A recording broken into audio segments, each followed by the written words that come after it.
আপনি আমাকে ভিডিওতে দেখতেছেন, আপনি আমার কথা শুনতেছেন, আপনি আসলে আমাকে রিড করতেছেন। How to read ফাস্টার or how to speed read, এই রকম বিষয় নিয়ে অনেকে অনেক রিসার্চ করেছেন। 40-50 বছর যাবৎ মানুষ রিসার্চ করছে, করে কিছু কৌশল বের করছে কিভাবে আমরা দ্রুত পড়তে পারি। তো আমি একটা ব্যাকগ্রাউন্ড বলি। আমি যে আইলসে আসলাম, আইলসে ট্রেনিং করাতে আসলাম, বা আইলস রিডিং নিয়ে যে ঘাটাঘাটি করি, আমি আসতাম না যদি না আমি জানতাম যে দ্রুত পড়ারও কিছু কৌশল আছে। আমি জানতামই না। আমি সাধারণত অনেক বই পড়ি, বই টই পড়ে পড়ে আমার ওই মানে স্পিড রিডিংয়ের ব্যাপারটা আমার মানে নাই আর কি, ইস্যু নাই। ভার্সিটিতে লেখাপড়া করছি, তারপরে ইংল্যান্ডে লেখাপড়া করছি, প্রচুর রিসার্চ করতাম। হ্যাঁ, তো এই বিষয়গুলি আমার কাছে প্যারা ছিল না। কিন্তু আমি যখন দেখলাম যে অনেক স্টুডেন্ট আইলসের রিডিং স্পিড নিয়ে বা টাইম ম্যানেজমেন্ট নিয়ে স্ট্রাগল করে, তখন আমি একটু রিসার্চ করলাম। বেশি দিন আগে নাই, প্রায় 4 বছর আগের ঘটনা। হ্যাঁ, 4 না 3 বছর আগের ঘটনা। 2023-এ আমি নীলক্ষেতে যাই। নীলক্ষেতে যে বিভিন্ন বই ঘাটাঘাটি করতে করতে হঠাৎ আমার চোখে পড়লো যে টনি বুজানের একটা বই, দ্য স্পিড রিডিং বুক। এই বইটা দেখে আমার মনে করেন যে বইটা দেখে আমি এত সারপ্রাইজ হলাম যে হ্যাঁ আচ্ছা, তার মানে সেদিন আমি ফার্স্ট বুঝলাম তার মানে দ্রুত পড়ারও কৌশল আছে। তখন আমি বইটা নিলাম, বইটা নিয়ে ঘাটাঘাটি করলাম। তারপরে টনি বুজানের আরও অনেক আছে, অনেক ক্রিয়েশন আছে, অনেক বুকস আছে, অনেক ট্রেনিং আছে, সেগুলো আমি ঘাটাঘাটি করলাম। তারপরে দেখলাম যে শুধু টনি বুজানি নয়, আরও অনেকেই আছে, তারা স্পিড রিডিং নিয়ে অনেক রিসার্চ করছে। সারা ওয়ার্ল্ডে তারা বিভিন্ন ট্রেনিং করাচ্ছে। অনেক ফি, ট্রেনিংয়ের ফি অনেক। আমি দেখছি 30,000, 40,000, 1.5 লাখ এমনও আছে ট্রেনিং ফি। শুধু তারা দ্রুত পড়তে চায়, দ্রুত পড়া শিখতে চায়, ট্রেনিংও আছে। এখন তারপরে আমি আরও রিসার্চ করলাম, করে আমি ভাবলাম যে ওই যে স্পিড রিডিংয়ের বিভিন্ন যে টেকনিকগুলো আছে, সেইটা আমি আইএলটিএসের স্টুডেন্টদের জন্য কিভাবে তাদের মতো একটা সিস্টেমে বানিয়ে তাদেরকে আমি দেখাতে পারি, যেন তারা আইএলটিএসের পরীক্ষায় রিডিং টেস্টে তারা যেন খুব দ্রুত পড়তে পারে। এই কৌশলটা আমি বের করার চেষ্টা করি। এর ফলে আমি বেশ কিছু রাইটারের বই আমাকে ঘাঁটতে হয়েছে, পড়তে হয়েছে। আমি বেশ কিছু ক্লাসও দিয়েছিলাম, ফ্রি ক্লাস। গত বছর বেশ কিছু ফ্রি ক্লাস দিয়েছিলাম। অনেকে আমার ক্লাস করছে, লাইভ ক্লাস করছে, তারা খুবই পছন্দ করছে। এখন আমি এই যে আজকে থেকে আমি কিছু ফ্রি ভিডিও দিব, ফ্রি ভিডিও লেসন দিব আর কি। প্রায় আমার মনে হয় 10টা থেকে 15-16টার মতো হবে আর কি লেসন, 15-16টা ভিডিও। আজকে মনে করেন যে ফার্স্ট ক্লাস আর কি, ফার্স্ট ভিডিও দিচ্ছি। এখন আমি একটা কথা ডিসক্লেমার দিয়ে দেই বা কৃতজ্ঞতা স্বীকার করে দেই। এই যে আমি যেই টেকনিকগুলি দিব, এই টেকনিকগুলি আসলে আমার নিজস্ব বানানো কিছু না, ঠিক আছে? আমি বিভিন্ন রাইটারের কাছ থেকে বইটই পড়ছি, পড়ে আমি যেই জ্ঞানটা আমি নিছি সেই জ্ঞানটাই আমি শেয়ার করব। আমি ভিডিওর প্রথমে বা ক্লাসের প্রথমে তাদের প্রতি আমি কৃতজ্ঞতা স্বীকার করেছি। আমি তাদের নাম সহ আর বইয়ের নাম সহ আমি কৃতজ্ঞতা স্বীকার করে আমি নামগুলি এই ভিডিওতে আর কি আপনাদের কাছে শুনিয়ে দিচ্ছি। চাইলে আপনারাও এই বইগুলি কালেক্ট করে আপনারাও পড়তে পারেন, শিখতে পারেন, আর চাইলে আমার ভিডিও দেখতে পারেন, কোনো সমস্যা নাই, ঠিক আছে?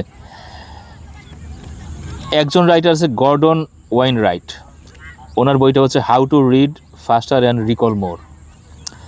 আরেকজন আছেন reading with the right brain, David Butler. আর একজন আছেন ডেভিড ক্লার্ক, লিখেছেন স্পিড রিডিং। তারপর নেইথান আর্মস্ট্রং লিখেছেন স্পিড রিডিং, সেম নাম। রিচার্ড সুরস লিখেছেন speed reading for dummies. Abby Marks Beale উনি লিখেছেন 10 days to faster reading। And Abby Marks বিলের আরেকটা বই আছে, ওটার নামটা মনে নেই, সেটা অবশ্য আমি পড়িও নাই। আরেকটা বই আছে, যদি আমি সময় পাই সেটাও পড়বো। আচ্ছা, টনি বুজানের নাম তো আমি বললামই। টনি বুজান ছাড়া মনে হয় বাকিগুলি আসে না। উনি হচ্ছে সম্ভবত মানে স্পিড রিডিং মানে ওয়ার্ল্ড স্পিড রিডিংয়ের শুরুটা মনে হয় উনিই করছেন সম্ভবত, আমি শিওর না। আরেকটা বই আছে কাম নাইটের হচ্ছে স্পিড রিডিং। হ্যাঁ, তো এই হচ্ছে এই লোকদের হচ্ছে এই ভদ্রলোকদের কাছে আমি কৃতজ্ঞ, তাই কৃতজ্ঞতার স্বরূপ আমি তাদের নামটা উচ্চারণ করলাম।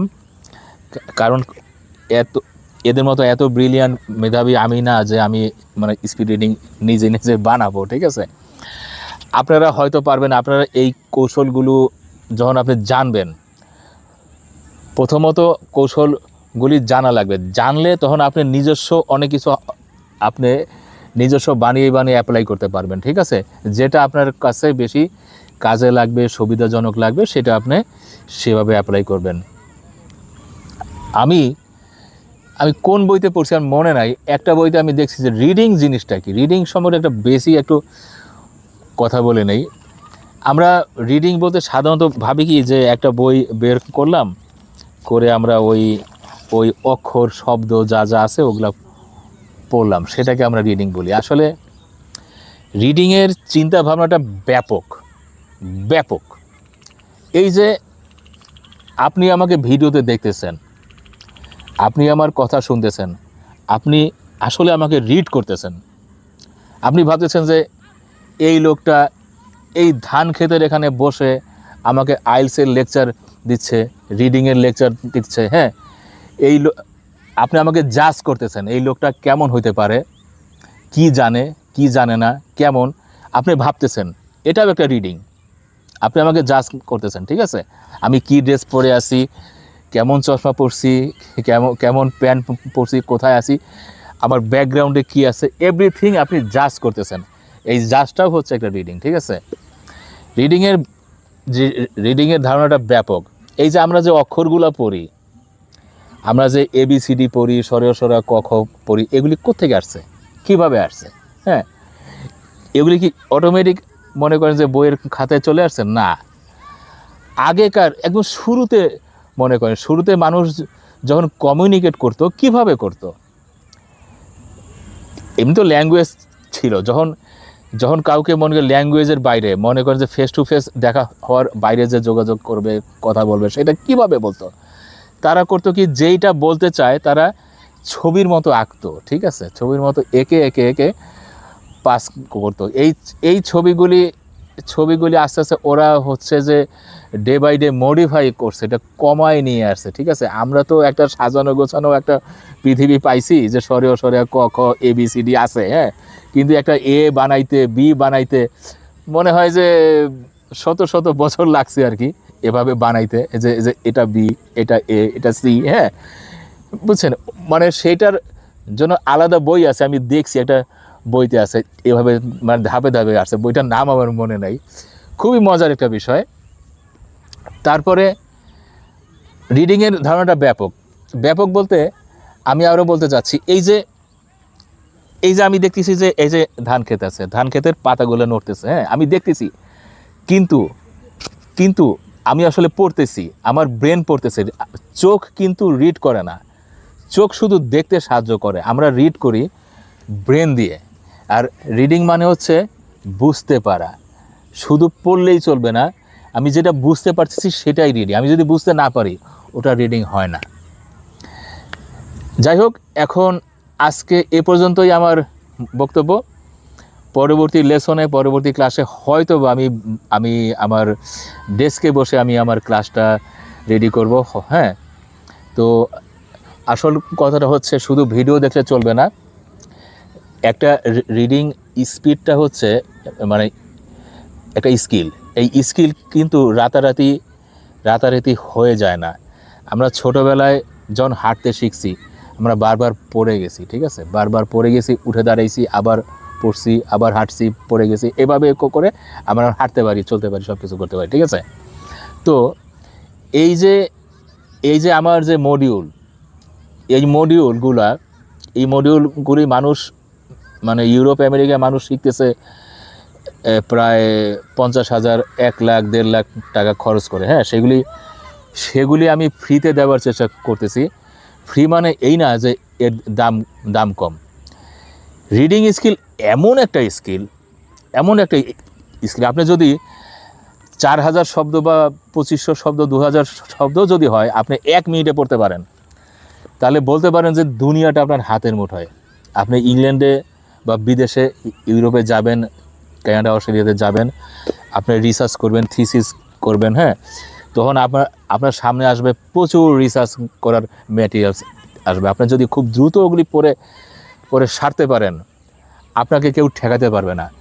বাংলাদেশ থেকে অনেকেই বিদেশে পড়তে যায়, 6 মাস, 3 মাস বা 1 বছর পড়ার পরে আর পারে না। কারণ হচ্ছে কি, তার তো রিডিংয়ে নাই, দক্ষতা নাই। ফলে সে রিসার্চ করতে পারে না, সে সামলাতে পারে না। সে আবার বিভিন্ন জনকে বলে যে আমার জন্য একটা থিসিস, আমার জন্য একটা রিসার্চ পেপার বানায় দাও, এই করে দাও, সেটাই করে দাও, হ্যাঁ, এমন করে, আবার ধরাও খায়। হ্যাঁ, তো সেটা না করে এই যে রিডিং স্কিলসটা আপনি ডেভেলপ করেন, স্পিড রিডিং স্কিলটা ডেভেলপ করেন, আপনার সারা পৃথিবী আপনার হাতের মুঠোয় থাকবে, ঠিক আছে, সারা পৃথিবী, বুঝছেন।